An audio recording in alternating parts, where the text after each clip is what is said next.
Olá, tudo bem com você? Eu sou o pastor Fabiano Pires. Nós vamos aqui para mais um vídeo da nossa série sobre fertilidade. Nós escolhemos algumas mulheres da Bíblia Sagrada e essas mulheres são mencionadas como mulheres estéreis, mas que conseguiram ter filhos. A única mulher que, na verdade, nós inclusive já gravamos um vídeo sobre ela, que a Bíblia menciona como sendo estéril, mas que não pôde ter filhos, foi Mical, uma das mulheres do rei Davi. Hoje nós vamos falar um pouquinho sobre Ana, a mãe de Samuel, essa mulher tão extraordinária que conseguiu atender uma necessidade divina. Olha que bacana, não é? Nós temos alguém que conseguiu ter sensibilidade a ponto de entender que a sua própria necessidade, evidentemente uma vez suprida, também poderia suprir uma necessidade divina. Se você quer mais conhecimento sobre essa história, basta ler os primeiros capítulos do livro de 1 Samuel, em especial o capítulo 1 e o capítulo 2. A Bíblia diz que a Ana era uma mulher muito amargurada de espírito a despeito de ser muito amada pelo seu marido. A Bíblia diz que o marido dela a amava demais, cuidava muito bem dela.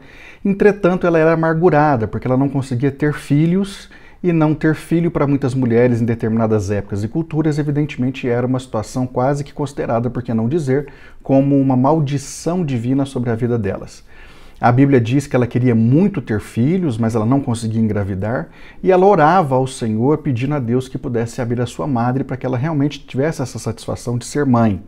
E a Bíblia diz que ela, nesses clamores a Deus, um dia foi atendida, e ela então fica gestante e nasce um moço chamado Samuel. Esse moço, na verdade, ele veio como não apenas uma forma de Deus satisfazer um desejo da mãe dele, Ana, mas também foi uma forma de Deus atender uma necessidade que ele tinha dentro do seu projeto. Pois que a Bíblia diz que Ana fez uma promessa para Deus, que se ele a permitisse engravidar, esse primeiro filho seria literalmente consagrado ao serviço do Senhor, e nós todos que conhecemos um pouco de Bíblia sabemos disso.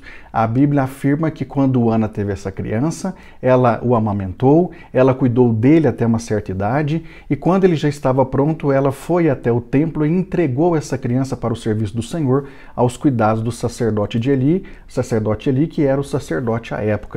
E a Bíblia vai dizer para nós que essa atitude de Ana foi tão extraordinária aos olhos de Deus, porque ela não apenas demonstrou que de fato ela era uma mulher de palavra e que era grata à bênção do Senhor, mas também ela conseguiu, repito, atender uma necessidade de Deus, pois que na verdade Eli já estava quase chegando ao final do seu ministério sacerdotal e os seus filhos não poderiam assumir essa responsabilidade por conta de algumas atitudes que eles estavam tendo que eram completamente contrárias àquilo que era prescrito para que eles pudessem de fato praticar no seu dia a dia. Então a Bíblia vai dizer para nós que o Senhor Deus se agradou dessa proposta de Ana, deu a ela esse filho, recebeu o filho de volta e depois deu para ela outros 5 filhos. Veja o quanto que Deus é extraordinário, principalmente quando temos a sensibilidade de ouvirmos a voz do Senhor.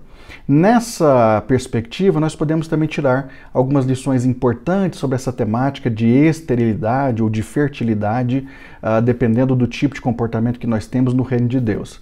A primeira coisa é que temos que ser, na verdade, pessoas que tenham sensibilidade de fato de ouvir a voz do Senhor quando Ele nos chama para tarefas específicas.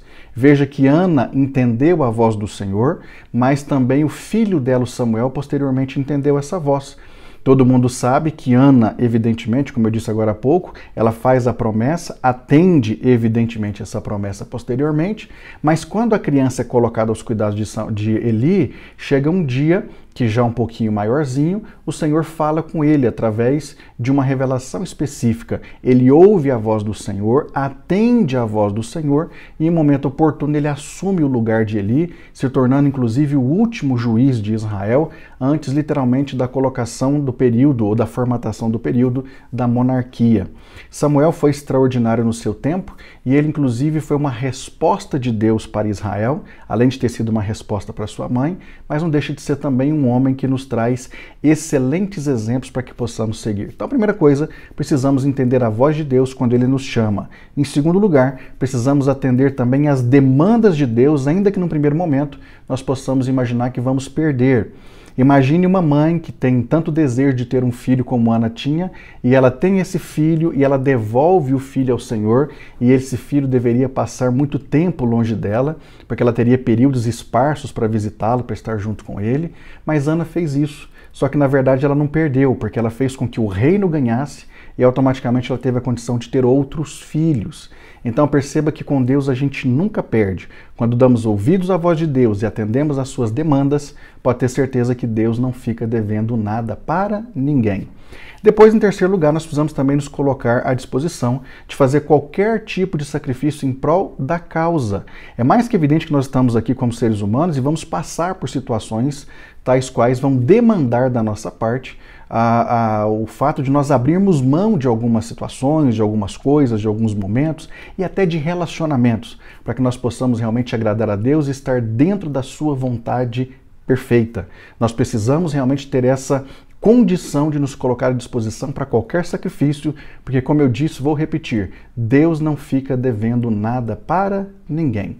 Em quarto lugar, nós também precisamos nos colocar à disposição de entender os interesses de Deus e colocar os interesses dele acima dos nossos, pois que o Senhor Deus tem toda a plena consciência de como é o nosso presente e como vai ser o nosso futuro.